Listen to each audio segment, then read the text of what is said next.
नमस्कार। आज के व्याख्यान में हम सरस्वती सिंधु सभ्यता, इसके राजनीतिक जीवन, सामाजिक जीवन और आर्थिक जीवन का अध्ययन करेंगे।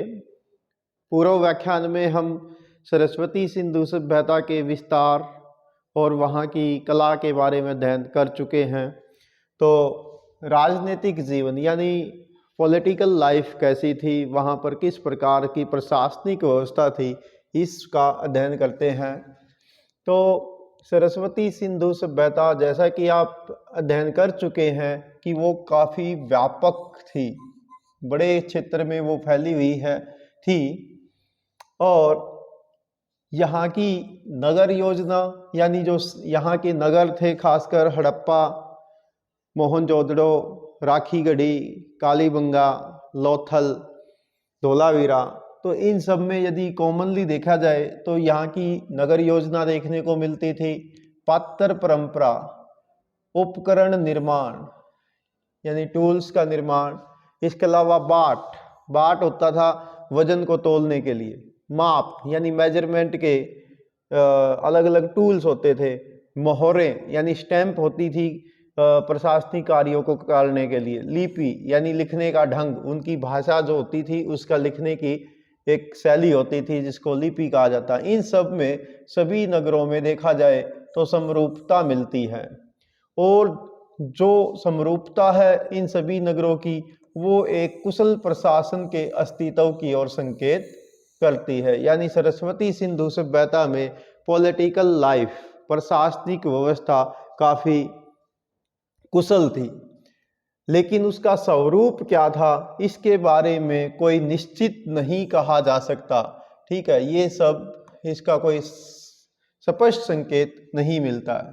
यहाँ पर कुछ एक दो विद्वान के कोट्स हैं जो कहते हैं, जिसमें से हंटर महोदय रहे हैं, उन्होंने यहाँ के शासन को गणतंत्रात्मक यानी डेमोक्रेटिक कहिए इसको, तो इस प्रकार का माना है। जो सार्वजनिक भवन होते थे उनमें, और नगर दुर्ग, नगरों में जो किला होता था उनमें संभवतः परिषद के सदस्य कार्य करते थे। व्हीलर लिखते हैं, दूसरे महोदय हैं व्हीलर, वो लिखते हैं कि सत्ता का स्रोत कोई भी क्यों न रहा हो, संभवतः धर्म ही यहाँ पर प्रमुखता से रहा है, यानी धर्म का प्रभुत्व इसमें मुख्य भूमिका निभाता रहा है पॉलिटिकल लाइफ में। इसी प्रकार से यहाँ पर कुछ उदाहरण और दिए गए हैं मेसोपोटामिया सभ्यता से, कि मेसोपोटामिया सभ्यता में जैसे नगर राज्यों का संचालन, वहाँ पर नगर राज्य होते थे जिनका संचालन पुरोहित शासक करते थे। ठीक है, और संपूर्ण जो भूमि होती थी मेसोपोटामिया सभ्यता में, जिसे दजलाफरात की सभ्यता भी कहते हैं, वो मंदिरों की संपत्ति रही है।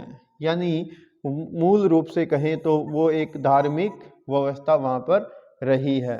इसी प्रकार से विद्वानों का मानना है कि जो सरस्वती सिंधु सभ्यता है, इसमें जो प्रशासन का संचालन है वो मुख्य रूप से दो नगरों, जिसमें हड़प्पा और मोहनजोदड़ो, ये दो प्रमुख नगर रहे हैं जो संभवतः यहाँ की राजधानियाँ रही हैं।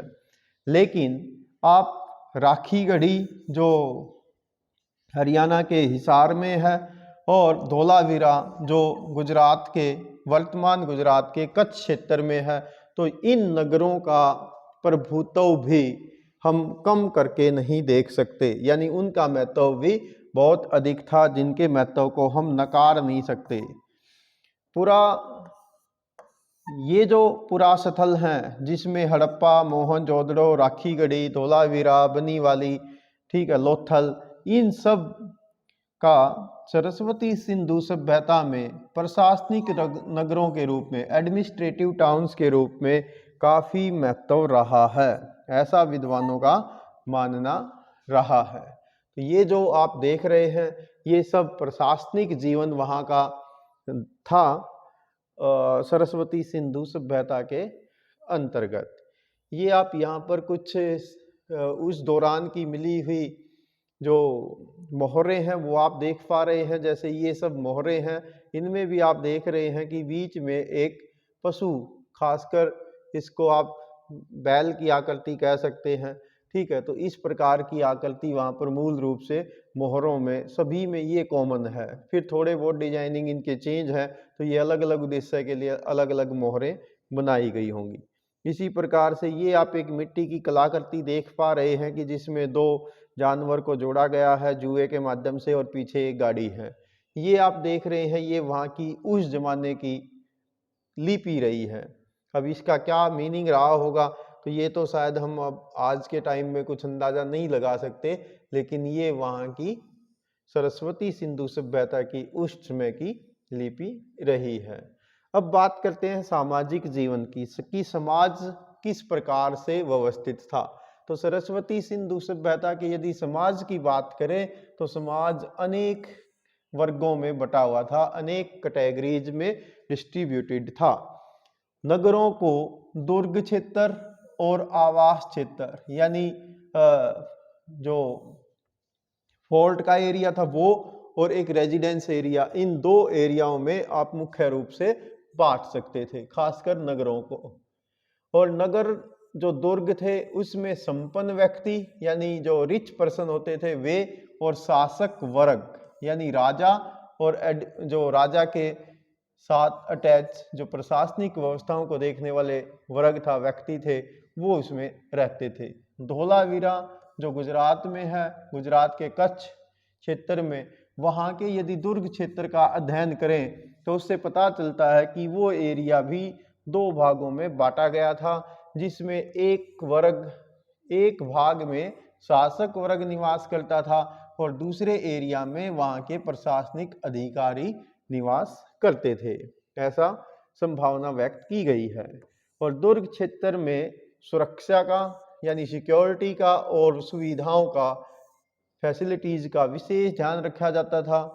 जो रेजिडेंशियल एरिया होते थे, आवासीय क्षेत्र होते थे, उसमें व्यापारी यानी ट्रेडर्स, सैनिक, ठीक है, आर्मी पर्सन, ऑफिसर्स, इसके अलावा शिल्पी यानी स्किल्ड वर्कर और लेबर मजदूर, ये लोग वहाँ पर रहते थे। धोलावीरा में इस वर्ग के लोगों की भी दो अलग अलग आवासीय इकाइयाँ मिलती हैं, आवासीय क्षेत्र मिलते हैं, ठीक है। और हड़प्पा तथा मोहनजोदड़ो जो सरस्वती सिंधु सभ्यता के प्रमुख नगरों में से एक रहे हैं, उनमें आवासीय क्षेत्रों में रक्षा प्राचीर यानी जो चारों तरफ की वाल होती थी वो नहीं मिलती है। लेकिन कालीबंगा में, इसके साथ साथ लोथल, बनावली और धोलावीरा, इसमें किलाबंदी के साक्ष्य मिलते हैं। यानी इनके चारों ओर धोलावीरा, बनावली, लोथल और राखीगढ़ी, इनके चारों ओर जो ये नगर थे, इनके चारों ओर वाल की व्यवस्था, रक्षा प्राचीर जिसको कहा जाता है, प्राचीर मीन्स दीवार, सिक्योरिटी की वाल होती थी। लेकिन हड़प्पा और मोहनजोदड़ो में ऐसी नहीं मिलती है। अब यहाँ पर आपके लिए क्वेश्चन बनाना बिल्कुल आसान है कि मल्टीपल चॉइस क्वेश्चन दे दिया जाए और इसमें से पूछ लिया जाए भी इनमें से किसमें रक्षा प्राचीर थी या किसमें नहीं थी। तो इस प्रकार के क्वेश्चन आपके आसानी से बनाए जा सकते हैं और यहाँ से आएंगे। नेक्स्ट है सरस्वती सिंधु सभ्यता के समाज में यदि बात करें तो फार्मर्स यानी कृषक, कुंभकार, बढ़ई, नाविक, इसके अलावा श्रमिक, आभूषण बनाने वाले शिल्पी और जुलाहे यानी कपड़ा बनाने वाले कारीगर, बुनकर शामिल थे। सरस्वती सभ्यता के लोगों के यदि भोजन व्यवस्था की बात करें तो वे लोग शाकाहारी यानी वेजिटेरियन एंड नॉन वेजिटेरियन, मांसाहारी दोनों ही प्रकार का भोजन करते थे। इनका मुख्य भोजन जौ, गेहूं, चावल, फल, सब्जियां, दूध, मांस, और मांस यानी मीट का सोर्स मछलियां, भेड़, बकरी, सुअर, ये सब रहे हैं। खुदाई में यानी जो पुरास्थल है वहाँ की जब खुदाई की तो वहाँ पर चूल्हे मिले हैं जिसमें भोजन पकाया जाता था। सिल बट्टे, सिल यानी पत्थर का, जिसको आप हरियाणवी भाषा में कुंडी सोटा बोल देते हैं, तो सिलबट्टा इस प्रकार का एक पत्थर होता है जिस पर पत्थर से ही दूसरे उसको पीसा जाता है, फल सब्जियों को या जैसे चटनी आदि बनाने के ये काम आते हैं या मसाले पीसने के काम आते हैं। तो ये सब कहीं ना कहीं भोजन पकाने और उनके पीसने के प्रमाण के स्वरूप में हमें मिले हैं। भोजन के लिए उस टाइम की पुराशत्लों से थाली, गिलास, कटोरे और लोटे ये सब मिले हैं जिनको संभवतः वे लोग प्रयोग करते रहे हैं। यदि हम सरस्वती सिंधु सभ्यता के दौर के आभूषणों की और वस्त्रों की बात करें तो उस जमाने में वे लोग बड़े ही शौकीन व्यक्ति रहे हैं, यानी समाज बड़ा ही आभूषणों और वस्त्रों का शौकीन रहा है। उसके कुछ साक्ष्य मोहनजोदड़ो के प्रशस्तर की मूर्तियां यानी पत्थर की मूर्तियों से मिले हैं जो तिप्त या अलंकृत शॉल ओढ़े हुए हैं। शायद आपको याद होगा, अभी बुक में पिछले व्याख्यान में हमने देखा था कि एक शॉल यहाँ पर ओढ़ा गया है जिसमें से लेफ्ट कंधा जो है उसके ऊपर से शॉल गया है, दायां कंधा जो है वो शॉल यानी हाथ के नीचे से आया है और यहाँ से शॉल जो ऊपर की ओर गया है। तो इस प्रकार जिसमें लिखा भी है कि यहाँ बायां कंधा ढका था, दायां कंधा जो है खुला था। दाढ़ी की विशेष जो दाढ़ी उसमें पिक्चर में आप देख रहे हैं वो पत्थर की तस्वीर है, उसमें बड़ी सवरी हुई दाढ़ी मिलती है। केस पीछे के और अच्छे ढंग से संवार कर बांधे गए हैं जो एक फीते से बंधे हुए हैं।